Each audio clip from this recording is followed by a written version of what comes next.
Thank you all for coming. We'll talk a little bit about Doc Edgerton today, show you a lot of great photographs.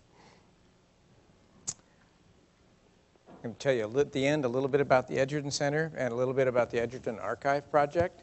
A couple of special guests here today. Marty Klein up there, who worked with Doc over many, many years. Ellen, did Ellen Law make it? I don't see Ellen. Doc's granddaughter and maybe a couple of her kids may show up. And Paul Penfield. Where'd you go to, Paul? Okay, there he is. I'll tell a story or two about Paul. And I... okay. And Sam Raymond, who also worked with Doc, I think should show up here pretty quick. So let's get rolling, because I've got lots of great pictures to show you and a little bit of history to tell you about. So Doc was born in 1903, and the family moved to Washington, D.C., but by the time he was 5 or 6 years old, they'd moved back to Aurora, Nebraska. So he born in the year the Wright brothers first flew, and one of the things that he said one of his earliest childhood memories was seeing the Wright brothers fly in 1909. So I'm going to give you just a little bit of chronology. When he was living in Aurora, he got introduced to photography from an uncle who was a portrait photographer. As he grew up, got into high school, he started working for Nebraska Power and Light. He worked summers there, and I think when he was also in college. He attended the University of Nebraska, which is where he got his bachelor's degree in electrical engineering, and then took a job for a year at General Electric in Schenectady. Now, I don't have any photographs of Doc from these really early years. And the reason is there's probably something like 12,000 photographs of Doc and students and people at the MIT Museum, uncatalogued, unindexed. I didn't have time to go dig through them to find some good photographs. I know they exist, so we'll come back to this theme in a little bit. Here is a picture of Doc, though, in his 20s. And in those early years at MIT, he earned a master's degree in 1927, became an instructor in 28, and Herb Greer and Ken Germeshausen were early students of his. He married Esther, 1928, and had 3 children, and Bob is the only one still living today, the youngest, and he comes to our Strobe Lab short course frequently every June. So Doc's early work was on synchronous electric motors, and this is where he started using synchronous strobes to study the motion of motors.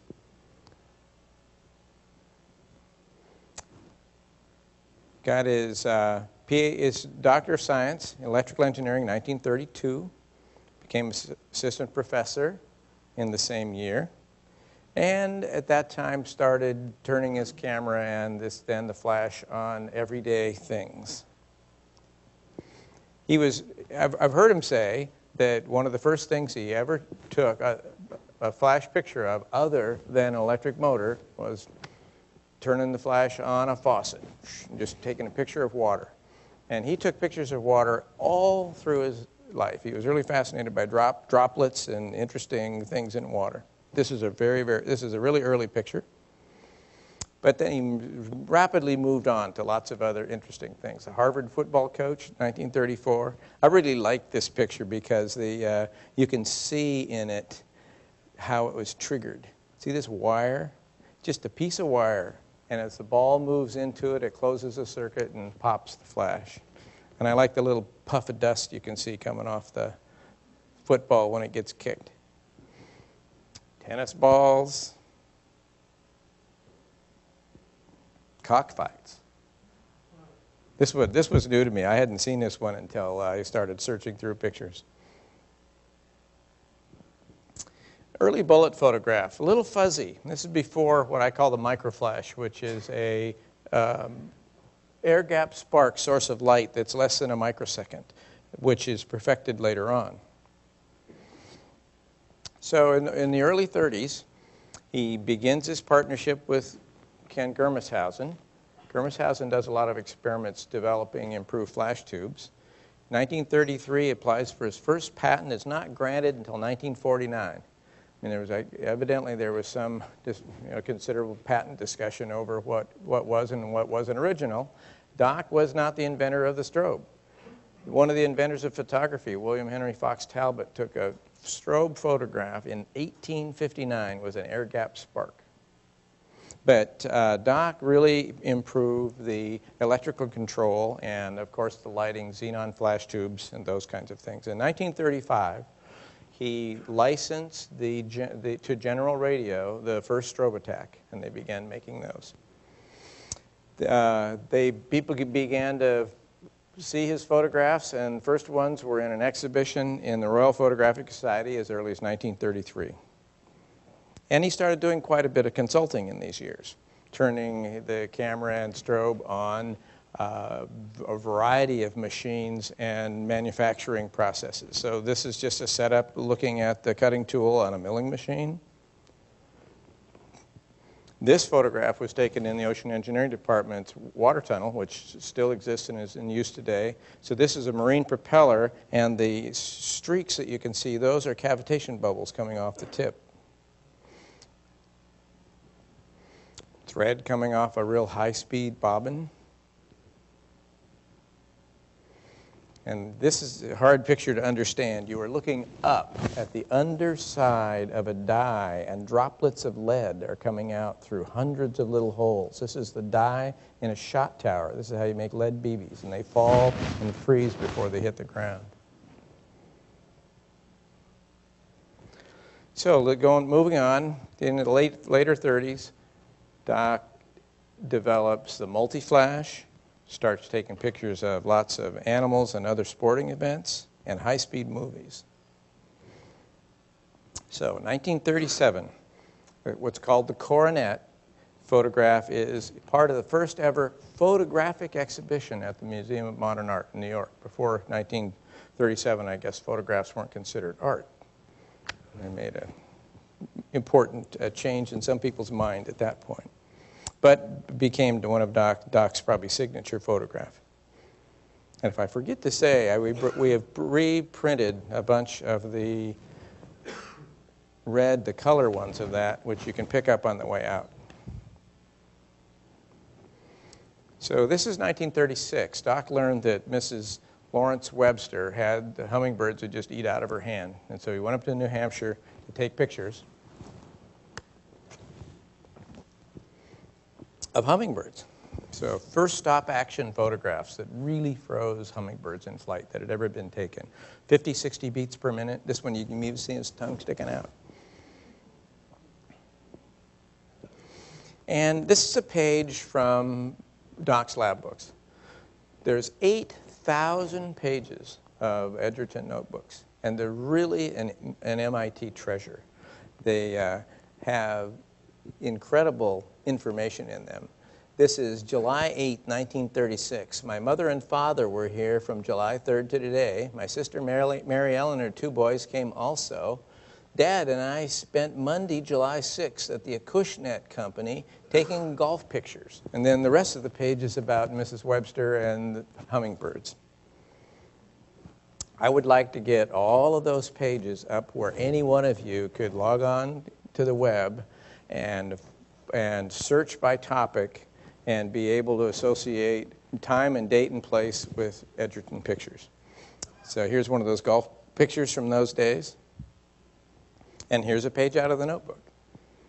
Just wonderful sketches. You can tell exactly what was done. This is photographs of golf club for American Fork and Hoe Company. I mean, they let anybody make golf clubs in those days. Frequency, 100 frames per second exposure, time set by hand, and shutter for a 5x7 camera. But just wonderful diagrams, you know exactly what he was doing. And in this period of time, the late 30s, developed the multi-flash unit. So this, welcome, Sam. This is a single negative taken with a repeating flash, flashing at 100 times a second, so you can plot out velocity and acceleration, and you can see the ball coming off the club. Doc started taking pictures over at Boston Garden. To do that, he had to make bigger, more powerful strobes, and they hung them from the catwalk and the beams over the garden. And this is a rodeo they actually had inside the Boston Garden.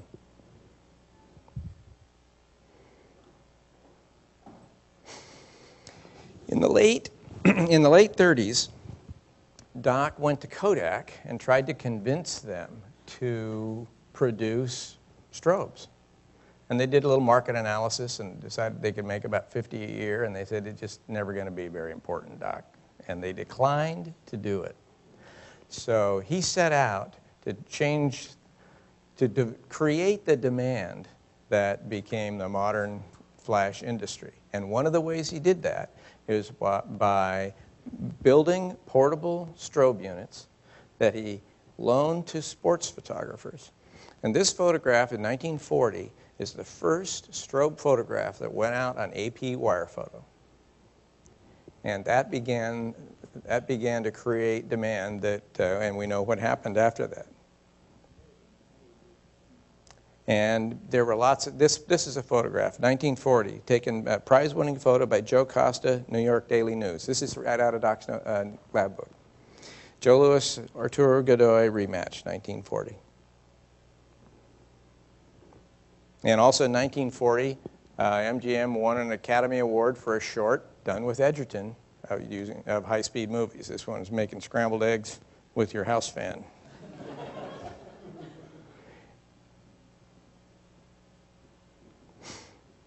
Then along comes World War II, and Doc becomes involved in using high-intensity strobes, developing high-intensity strobes for night reconnaissance photography. The fellow who came and recruited Doc to this business was Major Goddard of the Army Air Corps, and he'd been working for years on flash bomb night photography, and he wanted to know if Doc could make it work with electronic flash, which has huge advantages. So these are some photographs taken in Britain in 1944. This is installing flash tubes in A26s and A20s for night reconnaissance photography. There's a whole series of them made from the D1 to the D5. They varied from 5,000 watt seconds to almost 50,000 watt seconds. There's one of the planes in the evening getting ready to go off for a test run. And he didn't send them to just any old place for test runs. He sent the pilots off on the first test runs when they were training there in Britain to take photographs of Stonehenge. So this is a night reconnaissance photograph of Stonehenge in 1944, 1,500 feet. And this is one of my favorite Edgerton pictures. Doc knew when the photograph was going to be taken. He was on the ground, put a camera on a fence post, opened the shutter, and this is a nighttime photograph of Stonehenge with illumination from a night reconnaissance photoplane. Okay, so this is the matching photograph to that. Rather hard picture to reproduce. So that photography had a crucial role in D-Day. There were pictures taken, there were 1,000 feet cloud cover, a ceiling, the night of June 6th. Flash bomb photography wouldn't have worked. Went in under the clouds. This is a really important rail and road junction in Normandy. German activity was absolutely quiet that night. They had no idea that the invasion was about to begin. This is, if you look at the bottom here, 15 June 1944, and this is another just a target photograph in France showing fires burning and so forth. So post-war, we'll move on. Formation of EG&G, better bullet photography, National Geographic, and color. So in 1947, Doc and Germershausen and Greer formed EG&G. They had been working together off and on all through the war. Atomic Energy Commission came to them, wanted them to build triggering circuits for nuclear weapons tests, and they moved on as well to photography. So EG&G was formed, And they started taking pictures of, for example, like this. Atmospheric, this is on the top of a tower, atomic bomb in this case. They had to develop the magneto-optic shutter, the rapatronic camera, and those all came out of this era. Some of that equipment is in the, you can see at the MIT Museum. Charlie Wyckoff worked on that camera.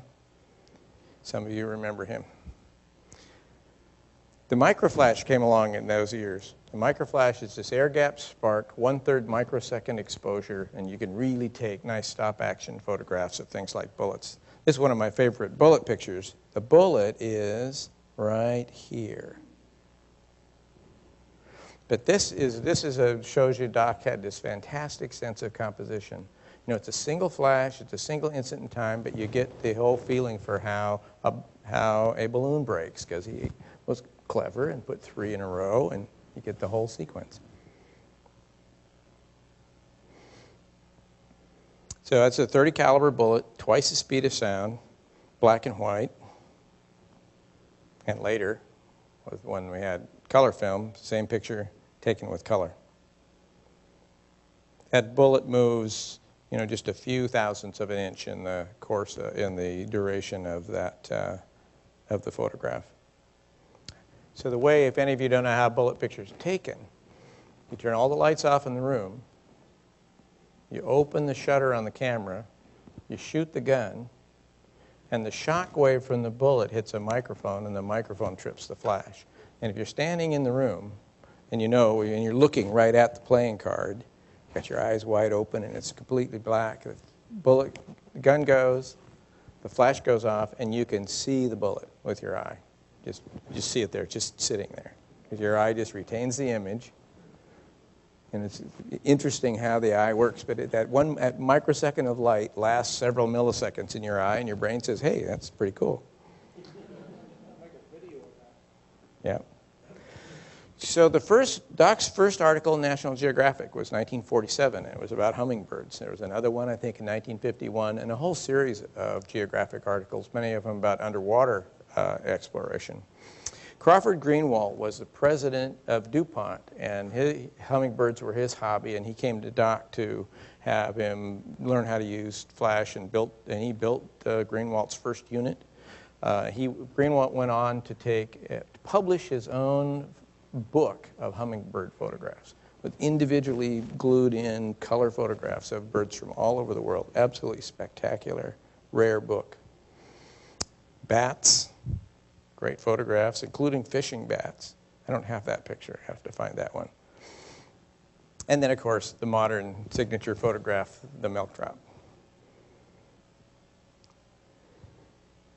So the 50s to the 70s, this is when marine archaeology and underwater work really became important. And I was just looking at some of the listing of publications. So he first met Cousteau in about '53, and as the story goes, the Geographic hooked him up and told him about Cousteau, and we'll send him up. And so there is a photograph I've seen of Cousteau swimming in the MIT alumni pool with Doc's underwater flash and camera. And from then on, he went on several expeditions with Cousteau, of which many of them, if you go back and watch those old Cousteau specials on TV, several of them that Doc was involved in. Then he also did something like, Claire, where's Claire? How many different archaeological expeditions that either Doc contributed to it's something like 80, right? And the Doc had a profound effect on marine archaeology. He introduced essentially the marine archaeology community to the use of sonar for a variety of purposes, and it really revolutionized the way underwater archaeology was done. I'll show you a little bit of that. And Claire Calcagno is here, has researched a lot of the materials at the MIT Museum and written papers on Doc's marine archaeology. So this is, so the early, I think Doc's first use of underwater sound was to figure out how far off the bottom the camera was. Because you put a pinger on the camera and you lowered it down.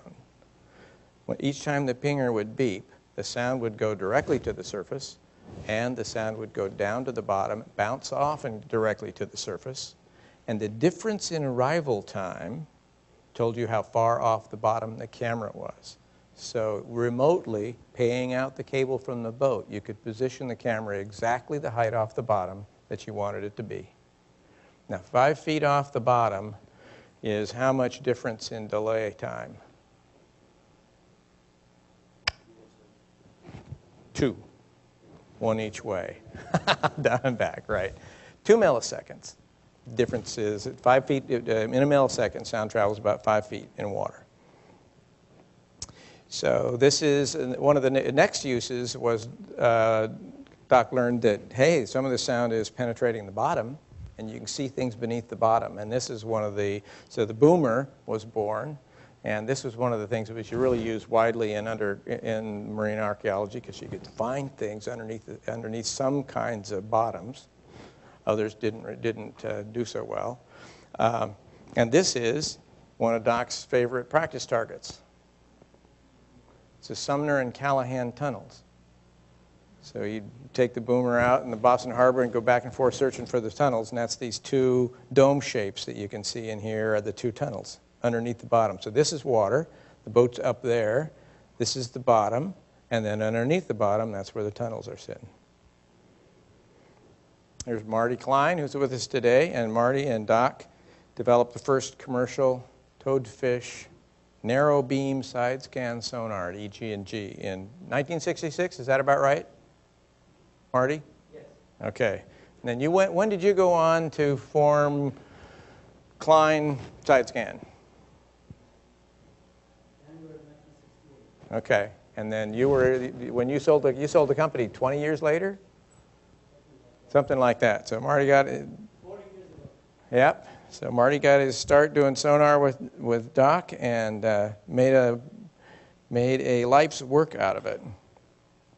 This is an image that I saw Doc in this very image many times. He was fond of going right out here in the Charles River, throwing a side scan sonar fish over the side and going out and testing things before heading off on a project to who knows where. Neat book on sonar images.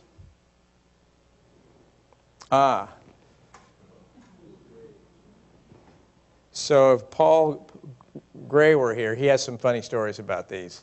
But these are 16-inch naval shells. And they were sitting out on a pallet for a long time over by Building 20. And one day, Paul likes to tell the story that a student complained to him about having this war material laying around. And so he decided, well, I'll just send him to see Doc. Because the reason these shells were here, there was explosives had taken out of them. You can unscrew a piece in the back. And these naval shells, Doc used them to make pressure testing vessels out of them. So if you wanted a camera that could go down 20,000 feet in the ocean, you put it inside the shell, closed it up, pressurized it hydraulically, and tested it to 20,000 feet. I think I disposed of the last one of these at MIT.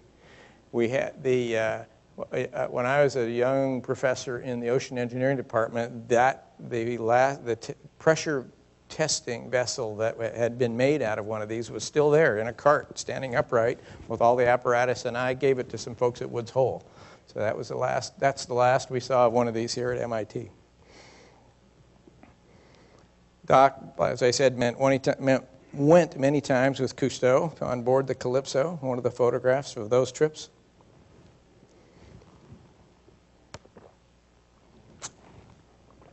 In 1975, they went looking for the Britannic. And so this map, this is Greece, there's Athens, and right down here is where the Britannic was found. It's where it was sunk in World War I. If you notice, this is a tracing of a map done on MIT letterhead. And this is the out of Doc's, again, out of a notebook. This is a side scan sonar trace going right dead over the center of the Britannic. Calypso, November 15th, 1975, latitude, longitude, depth. 1973, Doc went out with a group looking for this Civil War ironclad, the Monitor, off of Cape Hatteras, where it sunk shortly after. It wasn't long after the famous battle that was in with the Merrimack, but then they were towing it north, and it got in a storm and sank. And it wasn't rediscovered until 1973. And these are side scan traces showing the monitor on the bottom. So I'm going to tell you just a little bit of story about my own involvement with Doc. Are we doing it on time? Okay. I came in 1968, summer 1968 as a grad student. Probably saw Doc give a talk, got fascinated. By 1969, I was going in the Army. And while I was in the Army, I bought cameras, I built my first photo lab, I learned how to take pictures. And when I came back in 1972, I went to Doc in the spring of '72 and said, I really want to take the Strobe Project Lab course. And of course, I was a graduate student at the time. I had lots of laboratory training, but he said, well, we'll let anybody in. And so he let me in, and I took the Strobe Project Lab course and just had a ball. And that summer, I learned that he needed a teaching assistant for the next year, and I hadn't yet found a PhD thesis in ocean engineering that I was happy with, and so Doc hired me as his teaching assistant for the year, which gave me time to develop a really terrific ocean engineering doctoral subject, and it gave me a chance to do what I'm going to tell you about. When I came in September, Doc said, why don't you do a project? In addition to being the TA, why don't you do a project? And he says, I've never done color Schlerin photography, and so why don't you give it a try? And so I went to the library and found out that color Schlerin is used a lot in supersonic wind tunnels to take pictures of shock waves. And there were 3 or 4 different techniques described there, and so I read up on them, built the apparatus, took the first picture. About a month later, walked into Doc's office, and he had that little 10-power loop. I don't know how many of you remember see him looking at negatives with his loop. And he got his loop out, and he says, Van, he used to call me Van. He says, Van, I think it's out of focus. All right, well. So then I went back, and I built it the best I could, and that's what we got. So I went back and found another technique and built it, and a month later, bring in the first picture, and he says, Van, I don't like the color. Okay? So this went on until January. I was getting a little desperate. And I was reading the amateur scientist column in Scientific American. And a graduate student in Tennessee had come up with a new way of doing Schlerin. He didn't have the high-speed equipment that I had, but he had a new technique. And so I built that, and during IIP in '73, came into the photograph, one very much like this, showed it to Doc, and he says, Van, I think you've got it. So with that, we took lots of pictures of cool things. And I'll tell you a little bit about Schlerin here. This is the hot air above a candle. And you can see it's kind of blue on one side and yellow on the other, that column of hot air. This type of color Schlerin, the color you see tells you the direction in which light has been refracted. So if you take a cut through that hot air, and draw yourself a picture. So imagine this is light traveling through that column of hot air. Light bends in the direction of increasing index of refraction. So that column of hot air acts like a diverging lens because the index the temperature is highest in the center, the density is lowest, index is lowest, and so index increases as the temperature decreases. So it acts like a diverging lens. And now the way you get a picture out of it is you set yourself up with 2 telescope mirrors. Ours are about 10 inches in diameter, 8-foot focal length, and you put a light source at the focal point of one of them, and the light then lands on the mirror, and it creates a collimated beam of parallel light. That light lands on the second mirror, and is focused back down to an image of that original point source. And you block that light with a knife edge. And you put a camera right behind the knife edge. So now that red ray of light comes along, passes through the hot air above that candle, and is refracted slightly from its path, hits the mirror, but now no longer lands on the knife edge where the original image was, but gets over the knife edge and into the camera. The camera is focused through the mirror onto the plane where the candle is sitting. And the camera essentially assembles a photograph out of light that gets over the knife edge.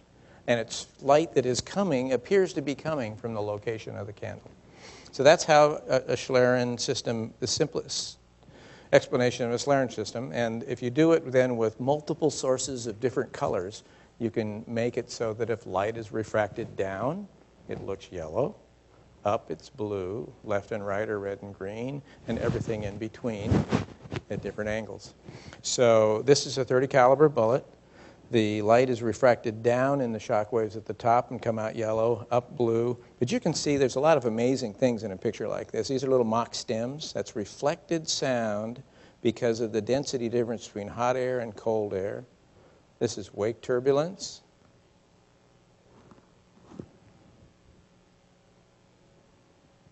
And this is taken with that microflash unit, but put into the system.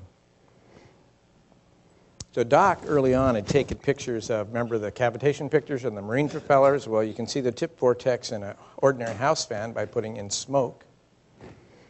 And so what Doc did with smoke, I did with mirrors. We've got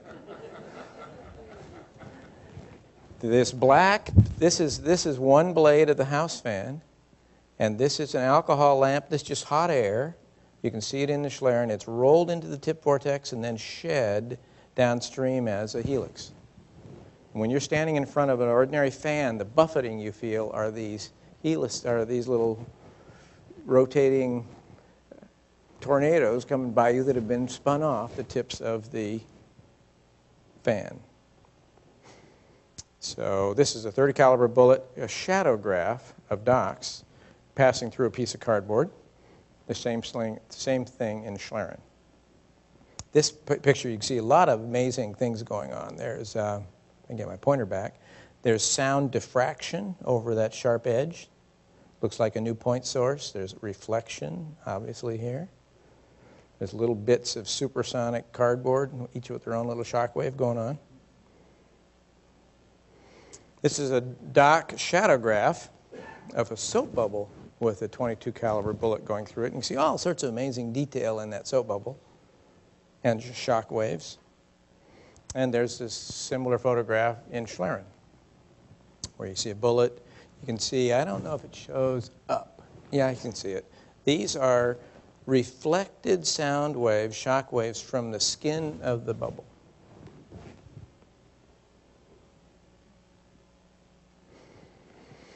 So one of the things that I most love about Doc was what he did for lots of people, including me. Help folks start companies. He gave generously of his time and his money and his resources. And in my case, I'd been taking these Schlerin photographs, and he liked them, and he says, Kim, I want you to write it up. You're going to show these photographs at the 11th International Congress in High-Speed Photography, which was held in the summer of 1973 at Imperial College in London. And so that was a great opportunity, and I wrote the paper, and we sent it off, and I took slides along. But Doc also took about a dozen of these photographs, sent them out to the photo lab at EG&G. EG&G made 16 by 20 enlargements of them, mounted them. Doc sent them ahead to the Congress. They were put up in a gallery outside of the main hall where the talks were given. And so I had this private show at this conference where, of course, he's the father of modern high-speed photography. So I got to, he just had me tucked under his wing. I just got to go to everything that Edgerton went to. It was really cool. Well, one of the people who came to that gallery was the editor of Nature magazine, and said, basically saw the picture, says, I got to have that. And so my first published article was in Nature magazine with a color photograph as a grad student. So this is a pretty heady experience. And I wouldn't be here today if it were not for Doc Edgerton. So, and he helped me in ways I know, and I'm sure he helped me in ways I'll never know. But he helped other people too. And that was one of the real motivations in 1990 when Doc died, we want to do something that would be a really appropriate legacy to Harold Edgerton. And so in 1990, there was a discussion with the family and the family trustees of the Family Foundation, and with Paul Penfield and with Paul Gray and people here at MIT as to what would be appropriate. And we came up with the idea that we should, the photographs were great and they would be preserved. But the really important contribution and the reason students loved Doc was that he made his lab and his time available to help them with things they wanted to accomplish. So we created the Edgerton Center, or proposed the Edgerton Center as a place where MIT students could come and have a place to work. And Doc was fond of saying, you know, a student would walk in, I've always wanted to try something, and he'd say, there's a bench, there's a soldering iron, it only takes a couple of microseconds, get on with it. And we wanted to have that be a way of remembering Doc by creating the Edgerton Center. So in 1992, we founded the Edgerton Center, and Paul Penfield and I did a lot of the heavy lifting to make that happen. Paul was the department head of electrical engineering and computer science at the time, and Doc's lab was EECS space. And you know how valuable space is at MIT. So, and he wanted this to happen, and so did I, and a lot of other people, including Paul Gray and the family. So an endowment that Doc had set up as a life trust, which would support Esther, his wife, until she died, became the permanent endowment of the Edgerton Center in 2001. So today, in our mission, when we opened the doors, we wanted to continue to do high-speed photography. We wanted it to be a hands-on resource center for MIT students the way it had been when Doc was there. And we wanted it to continue something else that Doc did, and that was to have it be a window on MIT. He was fond of taking things out and giving talks at school kids, but also people came, and even in those days there were photographs all up and down the hallway. We wanted to do that, and today that still exists in our K-12 programs. So just a little bit about what goes on today at the Edgerton Center. We still do high-speed photography. So here's one of Doc's making applesauce photographs. And this is a picture from Strobe Project Lab, which is a subject that I took in that spring of 1972. We still teach it today. This is a student photograph of colored chalk.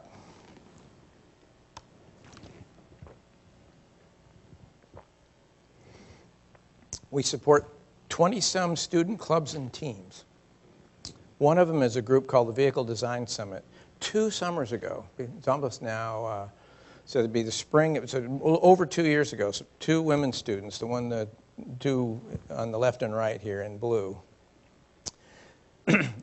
Robin Allen and Anna Jaffe came to me in about the 1st of May and said, we have invited 90 students from solar car teams from around the world to come to MIT this summer to build energy-efficient vehicles. We need a little help. And I said, yeah, you mean the summer of '07, right? They said, no, they're arriving June 12th. So we set about making this happen. It took, basically, the Edgerton Center served as the bank. And I mean, they had an $80,000 housing bill that summer. They eventually brought 46 students, actually came. They spent 8 weeks here. They built 4 different vehicles that were running by the last day. By that fall, they had raised $250,000 in cash to make this thing happen. And they're still going today. They're now doing a next design of a vehicle that they hope can be mass produced. So one of the vehicles they built was this one. This is a diesel-powered vehicle built from scratch from the ground up. So they bought the engine and converted it to burn vegetable oil. So it smells a little bit like a McDonald's. But I got to drive this one. This was a lot of fun. And a full-length Discovery Channel film was done on this summer on the kids' project. Thanks. A little bit, we do K-12 work. We've been doing for 10 years. We've been bringing teachers in their classrooms from Cambridge and around who come to do half-day field projects at MIT in topics that are coordinated with their curriculum. So these are kids with a ring of DNA made out of Lego. And Doc was fond of saying the trick to education is to not let them know they're learning something till it's too late. Some of our teams go abroad and work in developing countries. And this is built around a woman named Amy Smith, who's now been with the Edgerton Center for 6 or 7 years. And in the fall of '04, she won a MacArthur grant for this work in developing countries with our students. A year ago, We had teams of students, about 30 total students in 7 different developing countries, doing charcoal and water projects, irrigation, peanut shellers. I mean, and they're out in the field right now. Amy is in Peru, this IAP, with one of the teams of students, but there's 6 or 7 other teams scattered around the world doing their work. Just to show you pictures of the fellow on the mat on my left, that guy up there. He was doing solar power using solar collectors that's in Lesotho in southern Africa. Jessica, I'm going to tell you about. Amos Winter went to Tanzania and got involved with making wheelchairs in an NGO that makes wheelchairs there. And Elizabeth Bashaw is working on a project doing an early flood warning system in Honduras. And these projects are continuing. They've gotten World Development Bank money to help carry them on. I mean, these are some of the really more successful projects. But what about Jessica? Just tell you her story, and then I'm about done. Jessica, as part of D-Lab, which is this January trip, went to Zambia in southern Africa and worked in that January of 2005 in this wheelchair operation and learned about making wheelchairs. She got an idea when she was there, and she came back that spring and thought about it, that she could make a bicycle-drawn ambulance, because they had no ambulance service in that part of the world. So she went back in the summer with a design, built the first prototype, and then the next IAP she went back. By the time she had gone back, they'd made 6 more. Here they are, your bike and this ambulance. Had built 6 more, had them in service, and were benefiting people. A year later, she went back to design the tooling so they could fulfill an order from the World Health Organization for like 50 or 100 of these things. So these are life-changing experiences that are happening at the Edgerton Center and at MIT. So I'd like to think that Doc would be proud of what we've done with his space and his laboratory and his name and the resources that he made possible for us to do what we're doing.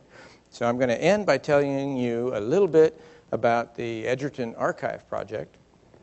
I went to the Family Foundation a few months ago and said I'd like to do the following project. 99% or more, it's got to be way more, of the doc material is where you and I can't get at it. There are many, many hours of film that are in cans at the MIT Museum. There's 40-plus laboratory notebooks at the MIT Archives. All the photographs he took of things like milk drops, there are negatives of them, and they have actually already been positives have been made in a standard shape. But there's 7,000 of them, and they're not cataloged in a way that you and I could go look them up and get to them. Then there's these 12,000 35-millimeter color slides of Doc and students and you and me and everybody doing things, and they're not cataloged or indexed. And I'd like to put all of that into a web-based archive where any one of us can get to it. And in fact, so if Claire goes in there and sees a picture she hasn't seen before and says, oh, I know where that is. That's Greece, and that's 1975. And that's, Charlie Maisel or whoever it is, and be able to put that information in so that over time we build up the metadata that supports all of the doc materials. So if you were early when you came in today, at the beginning, we played about a 10-minute loop of videos that are taken from Doc's movies. So there are something like 60 or 80 film clips on Tech TV today that you can go see. And so that's just the beginning of this project. So when I began, here's a fellow from early days from 1926 or 7. I have no idea who he is, but I'd love to find out. So if somebody can write in and tell us someday. So parting word from Doc. This is Doc standing in front of his notebooks.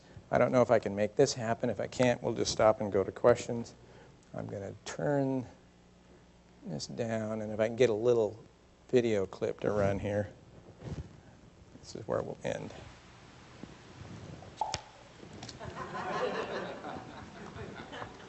All right, I don't want your updates. Do your thing.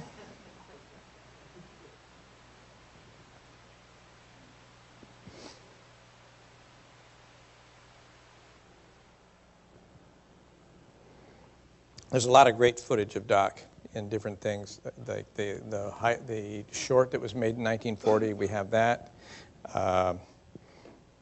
This is not going to cooperate. Oh, here we go. Hey, we're getting closer. Twice, yeah, okay. Thank you. Let's kill one of these. Enlarge this. And play it. I used to tell people, if you don't wake up at 3 o'clock in the morning and you want to do something, why, you're wasting your time. Time is very precious. We're wasting it right now. I got through to you, didn't I? All right. So that's the end.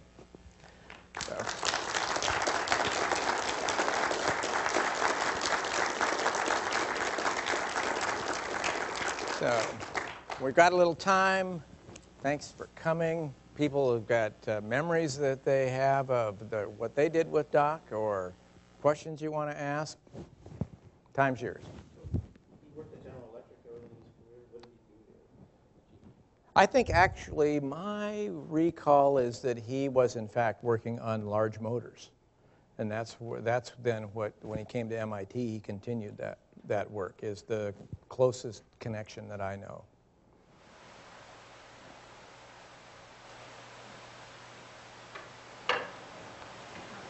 He and I were interested in ball lightning, What's your name? Robert Cobra. And when was this? This was probably about 5 years before he died. He invited Okay. me to give a lecture, but I built the largest Tesla coil at Wendover Air Force Base in Utah. And I worked out there for 9 years trying to make ball lightning, and I never succeeded. I made things that looked like ball lightning, but it wasn't the real thing. And it's 40 years I've been in this field, and I haven't succeeded. But he said, press on. And I believe that's All right. Anybody else have a favorite story from Doc's time? I've got a question for you. Sam Ring.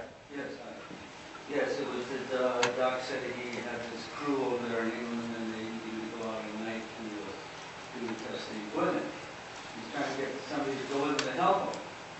So he finally told him, well, there's a nudist colony over there, we'll go check them out. I think that's right. I've heard that story too. So he not only shot Stonehenge, they also. Yeah. Related to that story that Sam said, with the same piece of equipment, I was assisting the freshman seminar in 1970, and Doc said, get it all set up. There was a capacitor, half farad capacitor, the size of a coffin. And he said, get it all hooked up, but don't fire it off till I come in. So we had it all set up. We had some guy with a photometer to measure the output of this 3.5-foot diameter reflector. And Doc came in, and I had the kid stand 10 feet away because we could calculate the. Doc said, oh no, you don't want him to stand there. And I said, why? He said, I'll show you. He had him stand back, put newspaper on a yardstick. We did a countdown. The thing burst into flame. And then Doc said that after he got them all doing that photographing nudist camps and stuff, because he said all the pilots wanted to drop bombs, they didn't want to take pictures. He would go there and they'd have a skivvy shirt with their girlfriend's initials cut into it, and they'd cover their face up and they'd fire the flash off.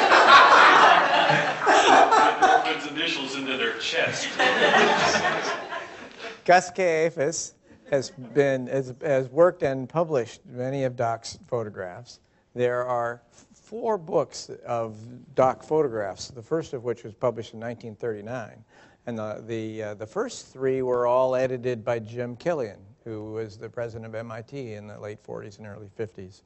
And the 4th book was published in 86, right? Stopping Time, 87. And Gus had a lot to do with putting the photographs together for those. And that's a beautiful book, The Stopping Time. They're all really neat books. The earliest one I finally bought, I wanted a copy and didn't have the very earliest, and found a signed copy on bookfinder.com for $100, and so I now have a complete collection. Any others? Yeah, Marty. Kim, you showed the pressure vessels, the old battleship gun shells. Right. One of my favorite memories is in Building 20, Doc would squeeze things. He'd put them in pressure vessel. But the pressure vessel had a big, thick steel cover, and to put it on, you had to get a big piece of steel pipe and wrench the thing, and then you had to take a sledgehammer. And Doc just loved to do that. That great grin on his face. Well, with a huge sledgehammer. Right, because the back, it was you stood the shell up, point down, and it was standing up this way, and the back end of it unscrewed, and so that's what you were screwing that in tight so it would hold pressure. Is what I gather was going on. I never saw that one happen. That's funny. Is that right? Yeah. So when they shot the bullet, That's how you get started with those shells and everything, right? That's yeah, we built 100 pressure vessels. He arranged to get 100 shells for me. We sold them all. A lot more than we paid. Hey, that's worth the price of admission today. I didn't know that story. You built 100 of them. Bentos built them? Pardon? More than 100. Strangely, what happened, I shouldn't have heard it. Okay. So what happens, we used them all up.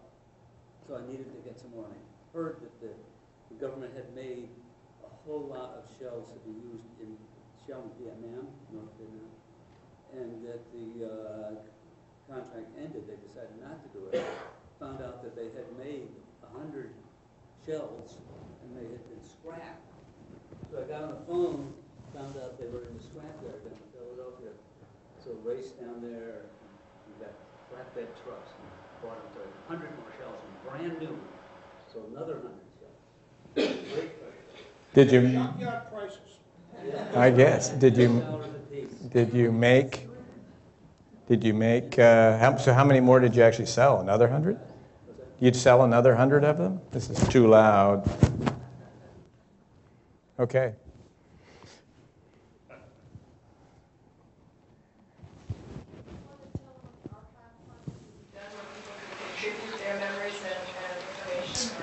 Well, I hope a year from now we'll be really far into it. We're making the early progress is with the film right now. So we're going to, quite a bit of the film is already on video, and that's what you saw some of at the beginning today. But we're going to take another 20 hours or so of it and have it digitized and turned into video so that those can be up. So that's underway.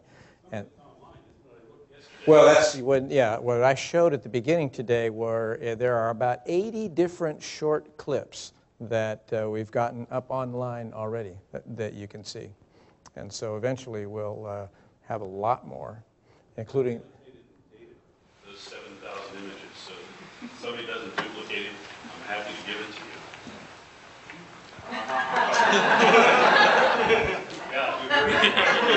let's get that one on the mic. The last 15 years, I've annotated and dated all 7,000 of those images.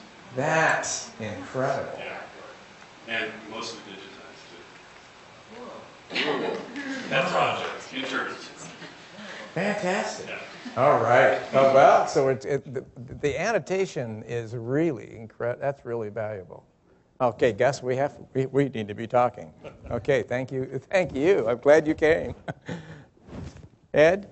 Okay, I'm hoping for the archive project that we're doing is not just to get the footage and the pictures that Doc did, but the stories, Sam, like what you did. You stopped by a couple years ago, and I remember I videotaped you giving me a story sitting at Doc's desk. I still have that little video footage.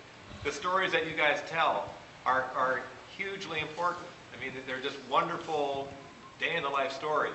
So if you could help to contribute, not just by the annotations, but by you actually recounting some stories, I'd like to see how we can encourage that, whether it's through we get together and share stories and have a booth where, like we do it. So that's a good idea, and we'll get the first things up, the low-hanging fruit, just get the images up, and then I'm calling it phase one. There's a lot to be done there, but then I'm hoping that this will stir up alumni interest in folks around, and that we can kind of go into a phase two and add a lot of the metadata and capture some of those stories. It'd be great. Like we did with Building 20 when we took it down. We had the magical incubator, and people contributed stories. Right. Paul, if you remember the whole website thing we did there. Any other last ones? Ellen? Did I see you sneak in with some family? And you want to, Ellen Law, your Doc's granddaughter, right? And you have? My son Travis, Benjamin, and Kayla with me. 3 of his great-grandchildren.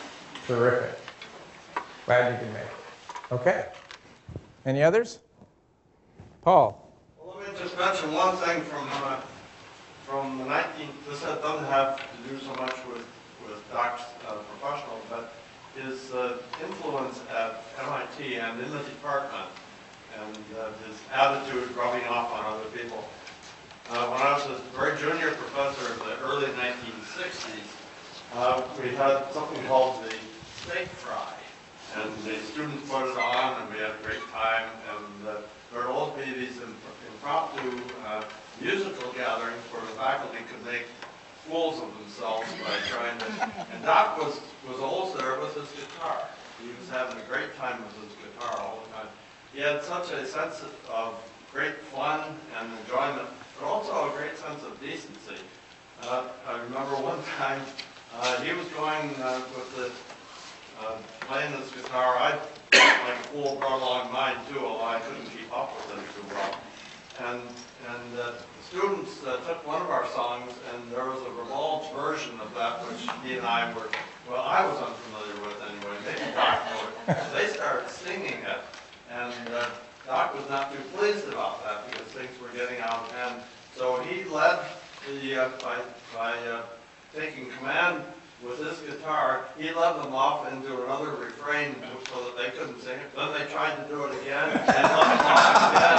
There was a standoff between the students who wanted to become raunchy and Doc who wanted to have some sense of decency. It was a wonderful lesson for me as a junior faculty. So we'll close it. I'll tell you one of my favorite stories I remember of Doc, and that was, you know, many of you have been on the receiving end of postcards, and I was a teaching assistant that year in 72, 73, and we had a freshman seminar, and Doc and I were both standing by the door, and the students were filing in, and this young man stopped, and he had his girlfriend with him, who was kind of his high school sweetheart, who was visiting, and he said to Doc, he said, would it be all right if Mary comes to class today? And Doc got this stern look on his face, and he says, she can't come to my class without a pass? And she about died right on the spot, and he whips out a postcard and says, here's a pass.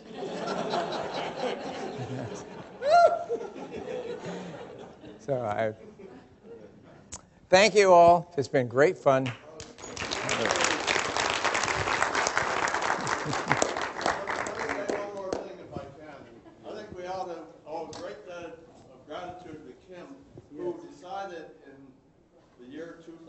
Year 1992, I guess it was, that the most important thing that he wanted to do in his life was to get the Edgerton Center going to preserve the attitude, mostly, that Doc represented. Not necessarily the same technology, but the same attitude. And since that time, it's been a wonderful success. So I think of a lot of gratitude goes to the way Kim has preserved this and made the Edgerton Center a real force at MIT and in the nation. Thank you, Kim. Thanks.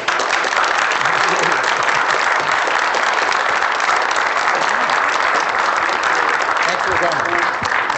All right. Yeah. All right.